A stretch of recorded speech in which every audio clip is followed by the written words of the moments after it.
भारत से बाहर क्रांतिकारी गतिविधियां। भारत से बाहर क्रांतिकारी गतिविधियां। क्वेश्चन नंबर 1, लंदन में इंडियन होम रूल सोसाइटी की स्थापना। लंदन में इंडियन होम रूल सोसाइटी की स्थापना किसने किया था, प्रारंभ किसने किया था? तो श्यामजी कृष्ण वर्मा ने। श्यामजी कृष्ण वर्मा ने लंदन में इंडियन होम रूल सोसाइटी को प्रारंभ किया था। फरवरी 1905 में लंदन में श्यामजी कृष्ण वर्मा फरवरी 1905 में लंदन में श्यामजी कृष्ण वर्मा ने इंडियन होम रूल सोसाइटी की स्थापना की। इन्होंने ही इंडिया हाउस की भी स्थापना की थी। यहाँ से एक समाचार पत्र द इंडियन सोशियोलॉजिस्ट का प्रकाशन भी प्रारंभ किया। लंदन में सरकारी तंत्र के विशेष सक्रिय होने के कारण श्यामजी वहां से पेरिस और अंततः जेनेवा चले गए। क्वेश्चन नंबर 2, श्यामजी कृष्ण वर्मा ने इंडियन होम रूल सोसाइटी की स्थापना कहाँ की थी? श्यामजी कृष्ण वर्मा ने इंडियन होम रूल सोसाइटी की स्थापना की कहाँ? तो लंदन में। श्यामजी कृष्ण वर्मा ने इंडियन होम रूल सोसाइटी की स्थापना लंदन में किया था। Question number 3, Indian home rule society की स्थापना कब हुई थी? इंडियन होम रूल सोसाइटी की स्थापना 1905 में हुई थी और इसकी स्थापना श्यामजी कृष्ण वर्मा ने किया था। क्वेश्चन नंबर 4, लंदन में इंडिया हाउस की स्थापना किसने किया था? लंदन में इंडिया हाउस की स्थापना श्यामजी कृष्ण वर्मा ने किया था। क्वेश्चन नंबर 5, लंदन में इंडिया हाउस के संस्थापक कौन थे? तो श्यामजी कृष्ण वर्मा थे। क्वेश्चन नंबर 6, वह कौन था जिसने गद्दर पार्टी को स्थापित किया था? गद्दर पार्टी को स्थापित किया था लाला हरदयाल। लाला हरदयाल ने गद्दर पार्टी को स्थापित किया था। वर्ष 1913 में सोहन सिंह भाकना ने association of Hindustani workers of Pacific Coast या Hindustan association of the Pacific Coast नामक संस्था की स्थापना की। इस संस्था ने गद्दर नामक एक अखबार निकाला जिससे इस संस्था का नाम भी गद्दर पार्टी पड़ गया। लाला हरदयाल इस संस्था के मनीषी पथ प्रदर्शक थे। चूंकि विकल्प में सोहन सिंह भाकना नहीं दिया गया इसलिए इसका सही आंसर लाला हरदयाल दिया गया है। क्वेश्चन नंबर 7, निम्न में से किसने गद्दर पार्टी का गठन किया था? गद्दर पार्टी का गठन लाला हरदयाल ने। क्वेश्चन नंबर 8, गदर पार्टी की स्थापना किस वर्ष हुई थी? तो 1913 में। गदर पार्टी की स्थापना 1913 में हुई थी। क्वेश्चन नंबर 9, गदर पार्टी के नेता कौन थे? तो लाला हरदयाल गदर पार्टी के नेता थे। क्वेश्चन नंबर 10, निम्नलिखित में से कौन गदर पार्टी के पहले सभापति थे? पहला सभापति कौन थे गदर पार्टी के? सोहन सिंह भाकना। गदर पार्टी पराधीन भारत को अंग्रेजों से स्वतंत्र कराने के उद्देश्य से बना एक संगठन था। इसे अमेरिका और कनाडा के भारतीयों ने वर्ष 1913 में बनाया था। यह पार्टी हिंदुस्तानी गदर नाम का पत्र भी निकालती थी जो उर्दू, गुजराती और पंजाबी में प्रकाशित होता था। गदर पार्टी के संस्थापक अध्यक्ष सरदार सोहन सिंह भाकना थे। क्वेश्चन नंबर 11, गदर आंदोलन की स्थापना की थी। तो यहाँ पे लाला हरदयाल और सोहन सिंह भाकना दोनों दिया गया, लेकिन वास्तव में गदर आंदोलन की स्थापना सोहन सिंह भाकना ने किया था। क्वेश्चन नंबर 12, गदर पार्टी से निम्नलिखित में से कौन संबंधित नहीं थे? तो ए लाला हरदयाल, बी पंडित रामचंद्र, सी बरकतुल्ला, डी खुदीराम बोस। तो खुदीराम बोस इससे संबंधित नहीं थे। इससे पिछला क्वेश्चन देखिए 11 नंबर, गदर आंदोलन की स्थापना किसने की थी? सोहन सिंह भाकना ने। क्वेश्चन नंबर 12 का एक्सप्लेन देखते हैं। गदर पार्टी की स्थापना 21 अप्रैल 1913 को पराधीन भारत को अंग्रेजों से स्वतंत्र कराने के उद्देश्य से की गई थी। इसे अमेरिका एवं कनाडा में बसे भारतीयों द्वारा गठित किया गया था। पार्टी का मुख्यालय सैन फ्रांसिस्को अमेरिका में स्थित था। लाला हरदयाल इस संस्था के मनीषी पथ प्रदर्शक थे। गदर पार्टी में रामचंद्र, बरकतुल्ला, रास बिहारी बोस, राजा महेंद्र प्रताप, अब्दुल रहमान, मैडम भिकाजी कामा, भाई परमानंद, करतार सिंह सराभा तथा पंडित काशीराम प्रमुख थे। जबकि 30 अप्रैल 1908 को बिहार के मुजफ्फरपुर में खुदीराम बोस और प्रफुल्ल चाकी ने किंग्सफोर्ड पर बम फेंका था, परंतु दुर्भाग्य से राष्ट्रीय आंदोलन से हमदर्दी रखने वाले मिस्टर कैनेडी की पत्नी एवं पुत्री मारी गई। इस घटना के बाद प्रफुल्ल चाकी ने आत्महत्या कर ली, जबकि खुदीराम बोस को 11 अगस्त 1908 को फांसी दे दी गई थी। फांसी के समय खुदीराम बोस की आयु 18 वर्ष 8 माह 8 दिन थी। इस प्रकार स्पष्ट होता है कि खुदीराम बोस का गदर पार्टी से कोई संबंध नहीं था। क्वेश्चन नंबर 13, गदर पार्टी की स्थापना हुई थी? ए अफगानिस्तान में, बी बर्मा में, सी इंग्लैंड में, डी संयुक्त राज्य अमेरिका में। तो गदर पार्टी की स्थापना अमेरिका में हुई थी। इसके शाखा अमेरिका और कनाडा में थी गदर पार्टी की शाखा।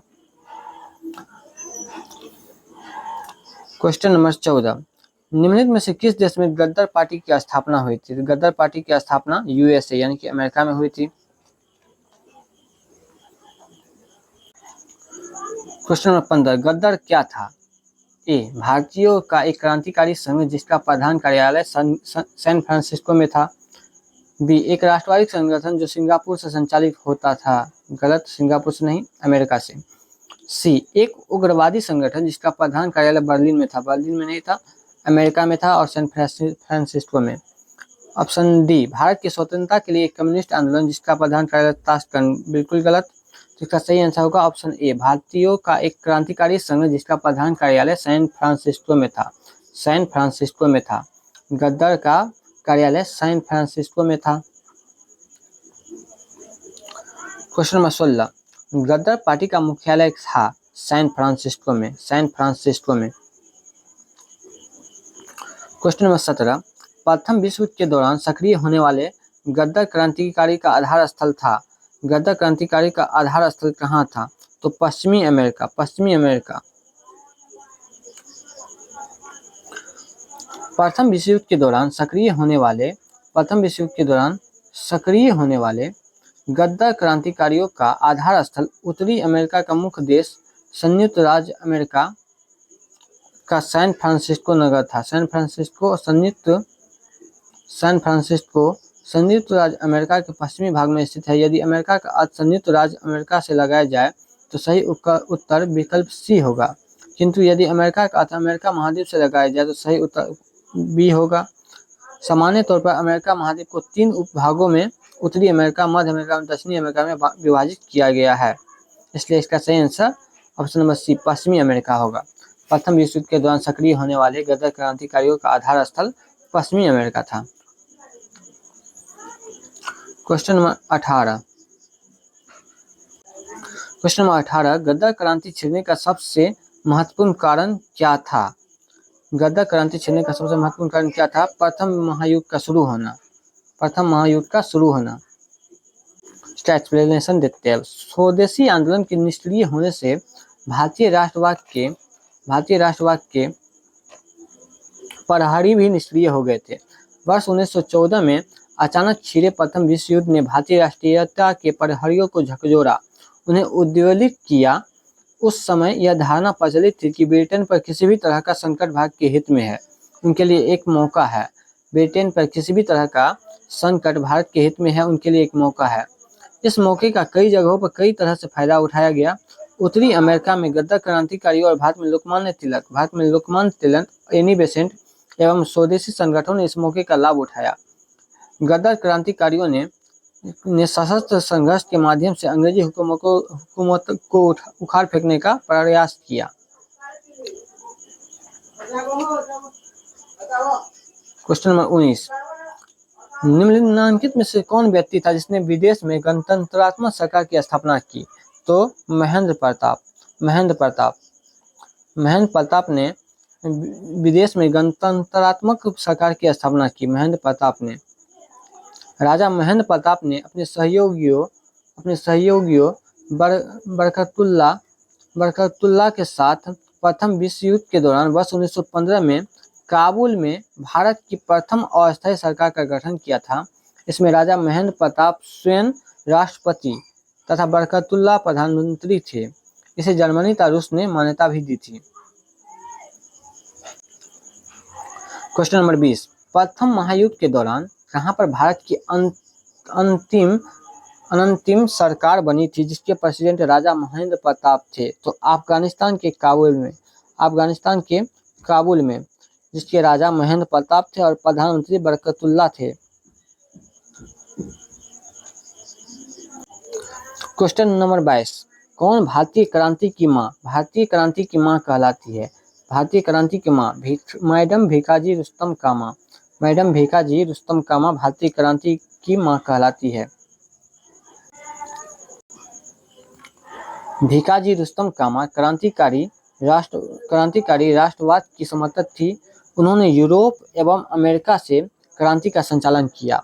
वर्ष 1907 में उन्होंने स्टुटगार्ट जर्मनी की अंतर्राष्ट्रीय समाजवादी कांग्रेस में भाग लिया, जहां इन्होंने प्रथम भारतीय झंडे को फहराया।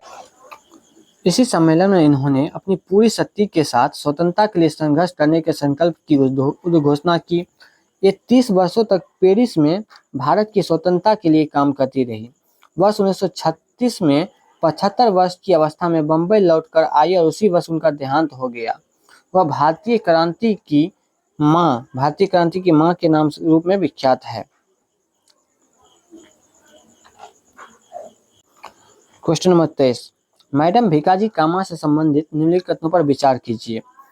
कथन 1, मैडम कामा ने वर्ष 1907 में पेरिस में आयोजित अंतर्राष्ट्रीय सोशलिस्ट सम्मेलन में राष्ट्रीय ध्वज फहराया।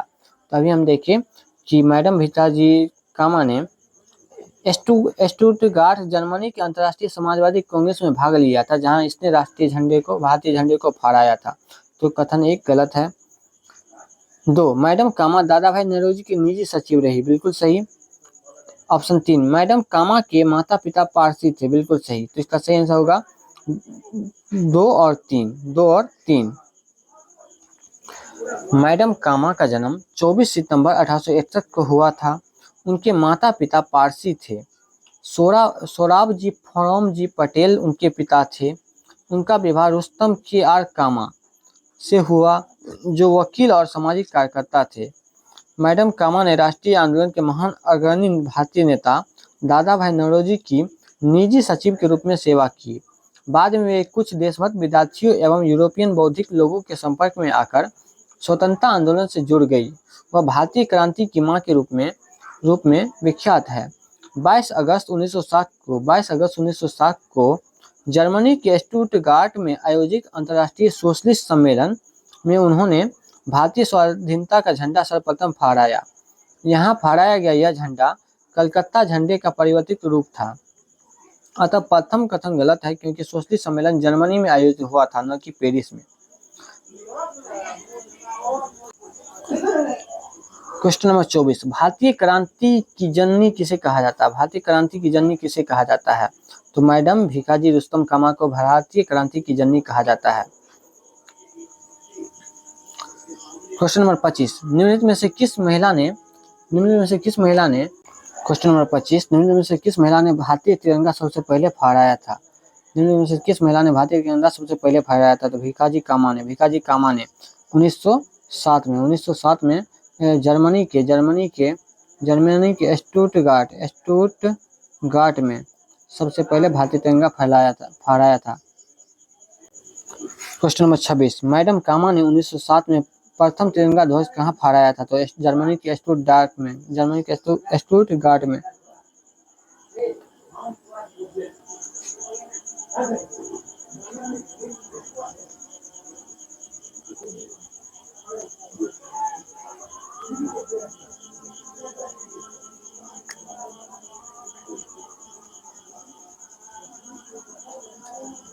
क्वेश्चन नंबर 27, मैडम कामा ने भारत के त्रिरंगी स्वतंत्रता ध्वज को कहाँ फहराया था?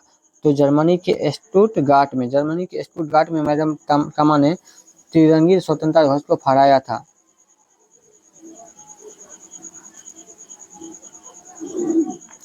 क्वेश्चन नंबर 28, निम्नलिखित में से किस युग्म को इंग्लैंड में अंग्रेज अधिकारियों की हत्या के आरोप में फांसी की सजा मिली थी? इंग्लैंड में अंग्रेज अधिकारियों की हत्या के आरोप में फांसी की सजा मिली थी। तो मदन लाल ढींगरा और उधम सिंह को। इंग्लैंड में अंग्रेज अधिकारियों की हत्या के आरोप में मदन लाल ढींगरा तथा उधम सिंह को फांसी की सजा मिली थी। ज्ञातवा है कि मदन लाल ढींगरा ने 1 जुलाई 1909 को लंदन में भारतीय राष्ट्रीय संघ की बैठक में भारत राष्ट्र सचिव के सलाहकार कर्जन वैली तथा कवास ललका को गोलियों से भून दिया था। कवास ललका को गोलियों से भून दिया था, फलतः उन्हें फांसी की सजा दी गई। उधम सिंह ने जलियांवाला बाग में हत्या के अप्रत्यक्ष रूप से जिम्मेदार तत्कालीन पंजाब के गवर्नर माइकल ओडायर की लंदन में मार्च 1940 में हत्या कर दी थी, फलतः इन्हें भी फांसी की सजा हुई थी। क्वेश्चन नंबर 29, कर्जन वैली की हत्या के आरोप में किसे मृत्युदंड दिया गया था? कर्जन वैली की हत्या के आरोप में मदन लाल ढींगरा को मृत्युदंड की सजा दिया गया था। क्वेश्चन नंबर 30, मैडम भिखाजी कामा एम बरकतुल्ला, वीवीएस अय्यर और एमएन राय में क्या बात समान थी? तो इन तीनों में कौन सी बात समान थी? तो वे सभी प्रमुख क्रांतिकारी थे और स्वतंत्रता आंदोलन की अवधि में भारत से बाहर विविध देशों में काम कर रहे थे। भारत से बाहर अलग अलग देशों में रहकर आंदोलन चला रहे थे। मैडम भिखाजी कामा एम बरकतुल्ला, वीवीएस अय्यर और एमएन राय क्रांतिकारी थे और विदेशों में भारत की स्वतंत्रता का बिगुल बजा रहे थे। क्वेश्चन नंबर 31, 1906 में लंदन में अभिनव भारत सोसाइटी की स्थापना किसने किया था? 1906 में लंदन में अभिनव भारत सोसाइटी की स्थापना किसने किया था? विनायक दामोदर सावरकर, वीडी सावरकर ने। वर्ष 1906 में लंदन में अभिनव भारत सोसाइटी की स्थापना विनायक दामोदर सावरकर ने की थी। देश में क्रांतिकारी गतिविधियों पर प्रतिबंध लगाने के बाद इन्होंने लंदन में इस सोसाइटी की स्थापना की थी। ज्ञातवा है कि विदेशी धरती पर स्थापित सबसे पुरानी क्रांतिकारी संस्था इंडिया हाउस थी, जिसकी स्थापना श्यामजी कृष्ण वर्मा ने 1905 में लंदन में की थी। इस संस्था के प्रमुख सदस्यों के रूप में विनायक दामोदर सावरकर, पीएम बख्पत तथा लाला हरदयाल जैसे क्रांतिकारी जुड़े थे। क्वेश्चन नंबर 32, कामागाटा मारू क्या थे? तो कनाडा की यात्रा पर निकला एक जलपोत यानी जहाज थे। कामागाटा मारू कनाडा की यात्रा पर निकला एक जलपोत था। कामागाटा मारू कनाडा की यात्रा पर निकला एक जलपोत था, जिसे प्रथम विश्व युद्ध के दौरान भारत के गुरदीप सिंह ने किराए पर लेकर उस पर 376 यात्रियों को बैठाकर कनाडा के बंदरगाह वैंकूवर की ओर प्रस्थान किया था। तट पर पहुंचने के बाद कनाडाई पुलिस ने भारतीय यात्रियों की घेराबंदी कर उन्हें देश में प्रवेश करने से रोक दिया। क्वेश्चन नंबर 33, कामागाटा मारू प्रसिद्ध है, किस लिए प्रसिद्ध है? क्योंकि कामागाटा मारू एक जलपोत के नाते यानी कि जहाज के नाते। और इस जहाज को किसने लिया था भाड़े पर? तो गुरदीप सिंह ने इसे भाड़े पर किराए पर लिया था। क्वेश्चन नंबर 34, निम्नलिखित में से कौन कामागाटा मारू घटना से संबंधित था? तो बाबा गुरदीप सिंह कामागाटा मारू घटना से संबंधित थे।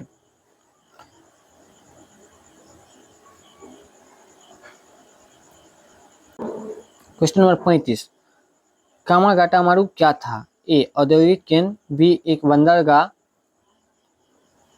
सी एक जहाज, डी सेना के टुकड़े। तो एक जहाज, कामागाटा मारू एक जहाज थे। कामागाटा मारू भाप शक्ति से चलने वाला एक जापानी समुद्री जहाज था। पंजाब के 376 यात्रियों को लेकर यह जहाज 1914 में हांगकांग से कनाडा के लिए रवाना हुआ, लेकिन तब कनाडा में एशियाई मूल के प्रवासियों से संबंधित कड़े कानूनों के कारण उन्हें कनाडा में प्रवेश की अनुमति नहीं दी गई थी। क्वेश्चन नंबर 36, वह कौन थे जिन्होंने इंडिपेंडेंस लीग की स्थापना की? तो रास बिहारी बोस ने इंडिपेंडेंस लीग की स्थापना की। इस प्रकार भारत से बाहर क्रांतिकारी आंदोलन से जुड़े टोटल 36 क्वेश्चन हमने किया जो प्रीवियस ईयर में आए हुए हैं।